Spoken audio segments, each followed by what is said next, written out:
Welcome. Hello, everyone. Thanks for joining me today. See if we've got anybody joining. It has been a week. I have not been able to keep my days straight. I kept thinking that I kept thinking yesterday was Tuesday. So, anyways, we are here. We are live, and I know I didn't promote this one as normal, so I'm hoping that somebody will join in. We will see. But if not, the topic that I wanted to talk about today was finding your favorite camping spot or your favorite either camping or places to park at night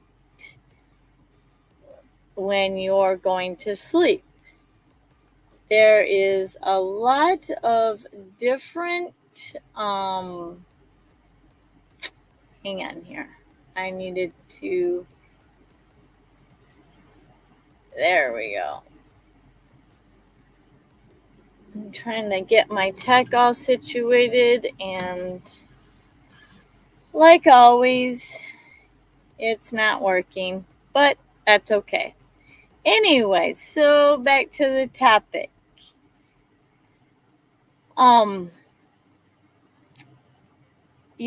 Summer is up. We're coming up on 4th of July. By the way, happy 4th of July, everybody. And if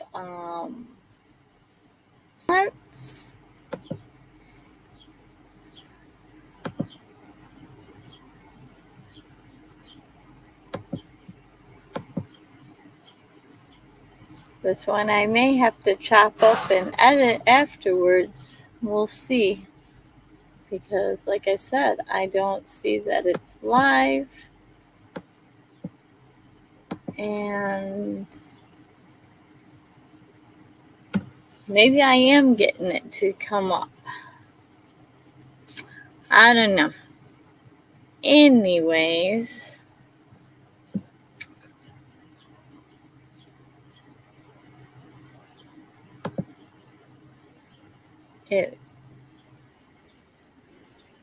okay, so maybe live. All right, I just got it up. So yes, we are live. Sorry for all this confusion. It's weird. So I normally have it pulled up on my phone, but it wasn't pulling up on my phone. So that made me think that we had technical issues. And we don't. So here we go. Today has been a busy day. I feel like I repeat myself every time I do a live that it's always a busy day, and it just always seems like I have a lot to do. But anyways, so going back to the topic that I wanted to talk about today was finding that right parking spot, or when you or if you're going out camping, to find that perfect camping spot. Now, as y'all know, I 90% of the time live in my van, so I do sleep into it in strange cities. I do some very small actual campsites, like paid spots. Most of my camping is free, or I don't know. It's really weird to say that it's camping because I live in my van. Is it really camping? Or is it just a different backyard? to me, I don't know. It's a 50-50 because yes, I live in my van, and yes, that's where I sleep when I camp. But because I live in my van, I never know where my van is going to be parked from one night to another, depending on the week, the day. Now, this last 4 weeks, I have actually not slept one night in my van. Well, I slept one day in my van for like 3 hours. But I've been sleeping in somebody else's house because I've been helping her out with, she had a complete knee replacement.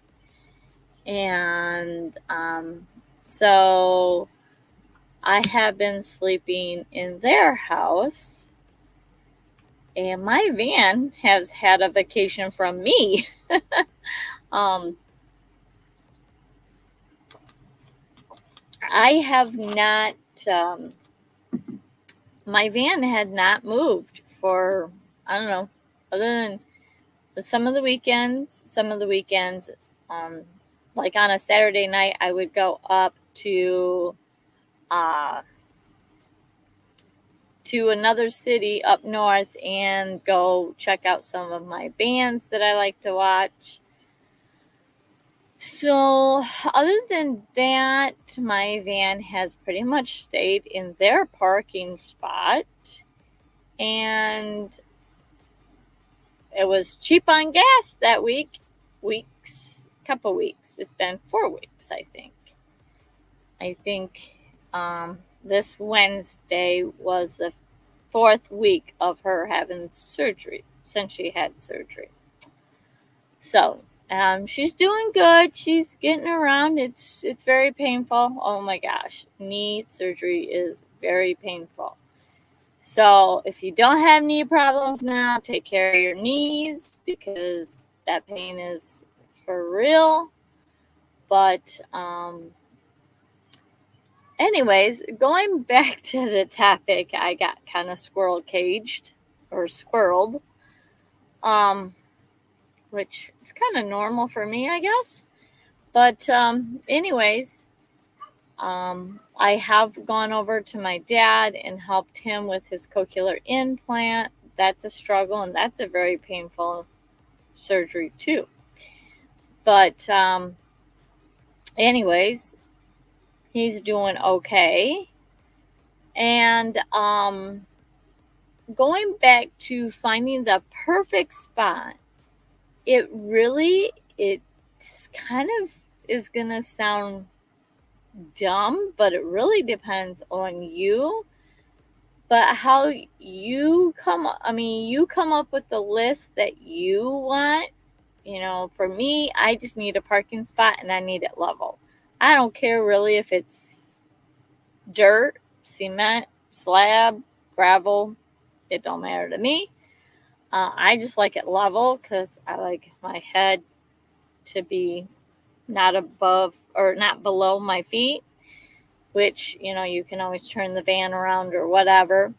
But if you're with a pop-up, or if you're with a trailer, or if you're with a fifth wheel or a diesel pusher, or if you have if you're a motor home and you're towing something, you need a lot of space.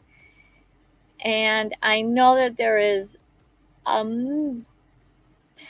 at least right off the top of my head, there are 7 different apps that you can go on and look at different websites or different campgrounds, see the reviews and whatnot.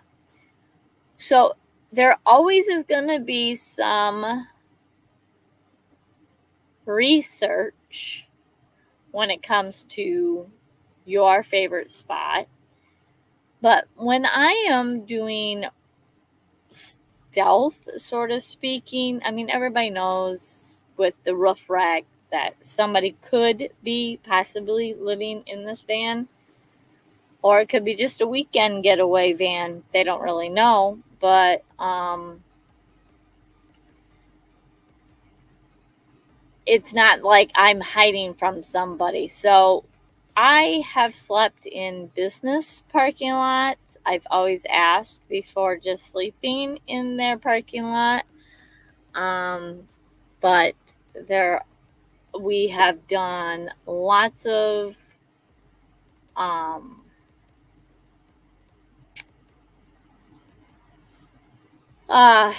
what are they called? On the side of the highway, the rest stops. We have done several rest stops. But I like to find the kind of secluded ones. I don't really, I mean, rest areas are good, but I prefer to do like the side of the street kind of area, like parallel parking in between two cars. I like to find different locations to park in than the normal. I think back in 2020, I did a Walmart parking lot. I don't recommend them. I don't really like them. To me, that's not my thing. And I know a lot of them are frowning because a lot of people have tried to live there. Which, everybody's got their reasons and everybody's got why they do things. But it is a business. So trying to live in their parking lot, that's not my cup of tea. So if you can, try not to do that. It just wrecks it for the one night. I mean, if you're driving late at night and you just need to pull over, Cracker Barrel, do that 1-2 nights. Not 2 nights. Try not to do it 2 nights, just one night. Or if you're coming back, for, going across town, that's good. Coming back through the town, not cross town, but going through the town. That's good. There are a lot of businesses, if you ask and you let them know it's just for one night because you're tired, that is good. But to me, that's not really the favorite place to park. That's not the perfect spot. But in a pinch, it's good. Rest areas. There's lots of other places to park, which is good. But for me, at night, and I have more experience in finding the place to park for that night. I love to go to a city, find their state parks that have beaches or lakes or oceans, spend all day there, cooking in my van, making up some stuff, and if I can have a picnic table, I set up my stuff outside, and it really, to me, that's the perfect day. And speaking of grilling out or cooking out, I know not this weekend coming up, but the weekend going forward, the next weekend after this weekend is 4th of July. So happy 4th of July, everybody. And 4th of July falls on a Thursday, so I will not be doing a live. So with that said and done, there will be no live July 4th, but plan on the next one. And I hope that you all can join me for that and telling me how your 4th of July went. I hope you all have a safe and fun 4th of July. I will be up at one of my favorite locations, spending the 4th with lots of my friends. And we don't do fireworks because there's a lot of dogs there. It's kind of like camping, boondocking, or not boondocking, but yeah, boondocking. There's no electricity, no water. People do bring their generators, and we just cook out and eat together, have a fire pit. There's lots of fires, lots of good times. Not fires, but like a fire pit. There we go. Bonfire. There we go. Bonfire. So anyways, that's the 4th of July for Travel Around Susie. I hope that you all have somewhere to spend it or with somebody to spend it. And with that, sorry, I'm struggling. I'm losing my train of thought. So, and where I do the 4th of July is actually one of my favorite camping spots. It is free, it is state land, and it's out in the middle of nowhere.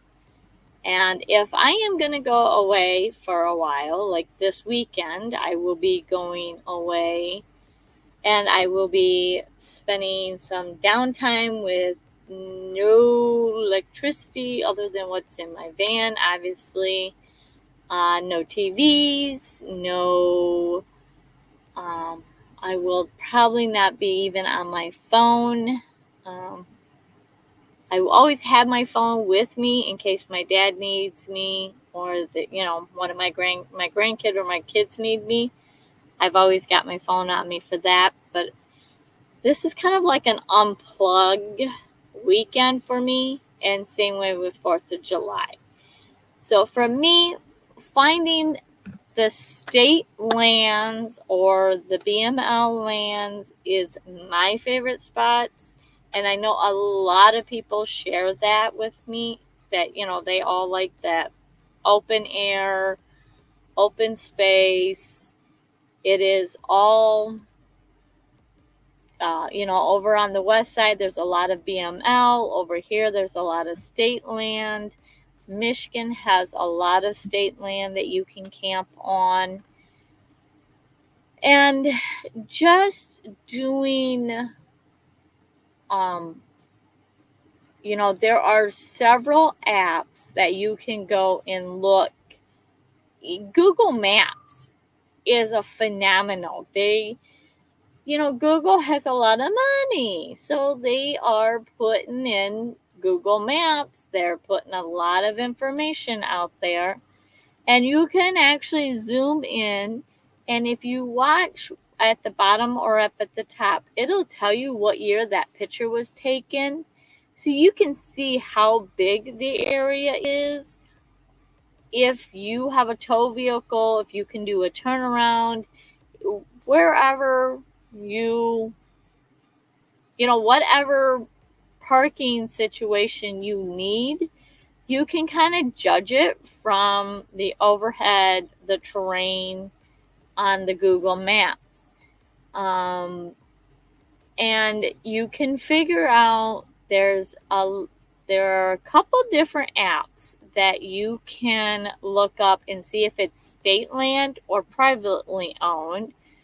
One of them you can do, I think, 4 searches, and then it wants you to pay for it, and you just have to wait a couple of days, I think it is. And then you can search for more after that. So with that, I've gone on there. Oh, this is state land. Okay. Obviously you got to find the county to find out where you need to call and find out if it is permitted for camping or not. And in Michigan, in most states, it is like Michigan.gov, or Idaho.gov or whatever. And you can follow the trails, the cookie crumbs of the web to go down there, or you can call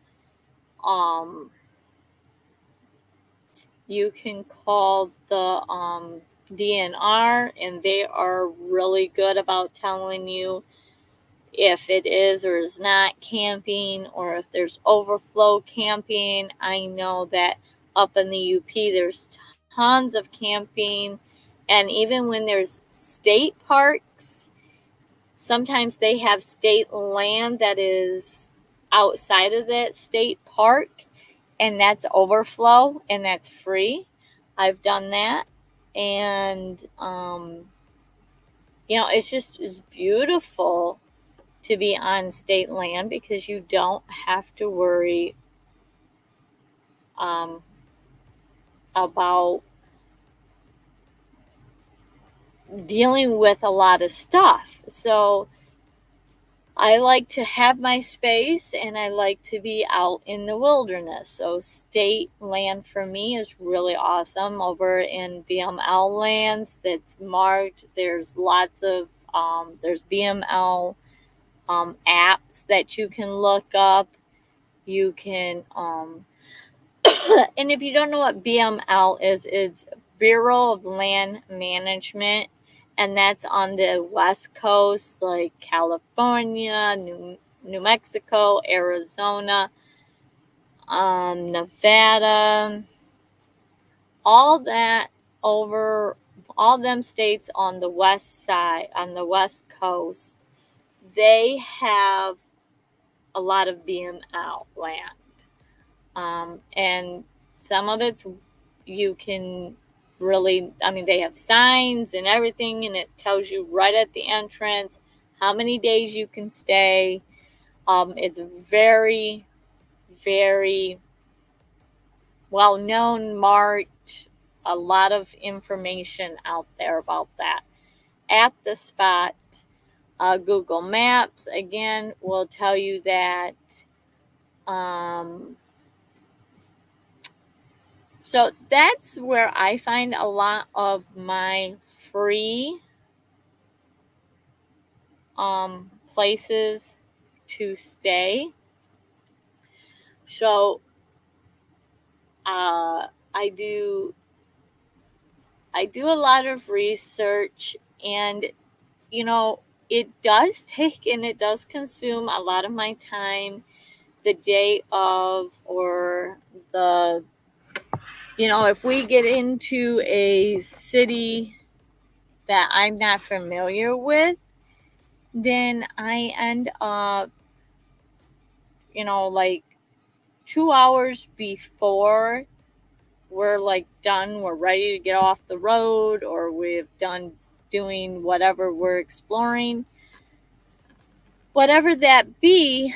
I will look at iOverlander is another website for just a night spot or campsites. In different states, or Overlander works good for. In some states, it doesn't work very well in. So you just have to kind of get to know what apps work good in which states. But I really like going back to Google Maps because you can pick the different, you can act like you're driving down the road, and you can do a 360 of that road, and it can tell you what kind of businesses are around or what kind of land is around. Sometimes you can pull into driveways and look at houses, or you can look at the place that you want to sleep at and see if it's a fit for you. If it's, a big open field, is it, dirt? Is it sand? And, you can see what it looks like on the picture. And if you look at the year that picture was taken, most of the time, if it's a real like desert area, it may be a couple years old. But for majority of the time, it's within a year or two updated. So that's why I like referring to Google Maps. Sometimes if it's like state land and it's forestry, you can go down some of the 2 tracks on Google Map, but depending on where and when, some of them that won't work. So then that's why I always do a 2-hour before we're ready to crash. So that way it gives me opportunity to, maybe we can drive by, go and inspect that place. And if it's not, if my gut is like, this isn't a place, or there's some sketchy stuff going on, it's time to pick up and move. Don't even look at it. Or, don't even try to park there. Always rely on your gut. It is 100% better if you rely on your gut. I've had situations where I listened to my gut and I got the heck out of there, and later learned that, something was going down there, and I was glad that I wasn't there. So anyways, so trusting your gut always for the top. Always, always, always listen to your intuition, your gut, your inside feeling, whatever you want to call it. If you are not feeling safe there, if you are not feeling right there, it's not the perfect spot. Get out of there, move on. Even if it's late at night, get in that driver's seat and go. Because you know yourself, you know what you got to deal with and what you can handle. And if your gut or tuition is telling you, you're uneasy, we need to get out of here, listen. Google Maps is the second best to finding spots and really researching. Is it accessible? Is it real rocky? Is it sandy? Is it, whatever. And then there are a couple other map ones. iOverlander is a good one, especially in different states. Michigan, it's a hit and miss. And actually read the reviews, because that will help you a lot too in whatever spot you are looking for. If you're looking for just a one-night pullover crash and need to get up early in the morning and keep going, iOverlander is a really good place to find that perfect spot for the night. If you're looking to stay a couple days, there is lots of other apps. Like, again, iOverlander can recommend, where you can set up shop for like a day or two, or maybe you're out exploring that city and you need to come, just spend the night there, and then you leave the next day and explore some more and sleep there. That may be able to, find a spot for you there.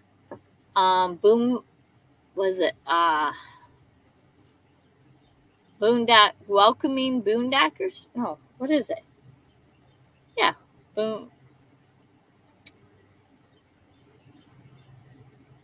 Boondocking. Welcome Boondocking.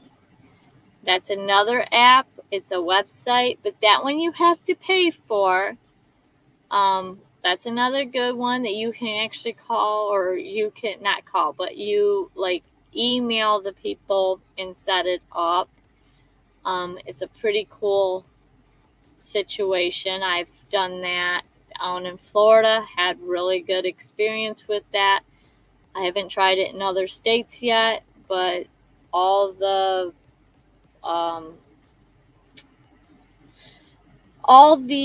reviews that I've seen have been really good for that.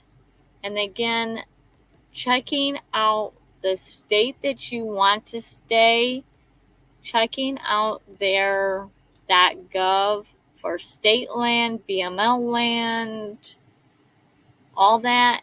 There's some really good information there.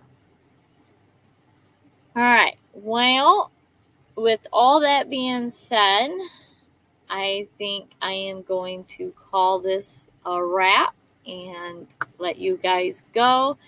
Thank you for watching on the replay. And if you're lurking and you didn't say hi, thank you for watching. I appreciate you all. And be safe on the roads. Have fun this 4th of July. And I will see you in 2 weeks. I will be off, no live, the 4th of July. So safe travels, everyone.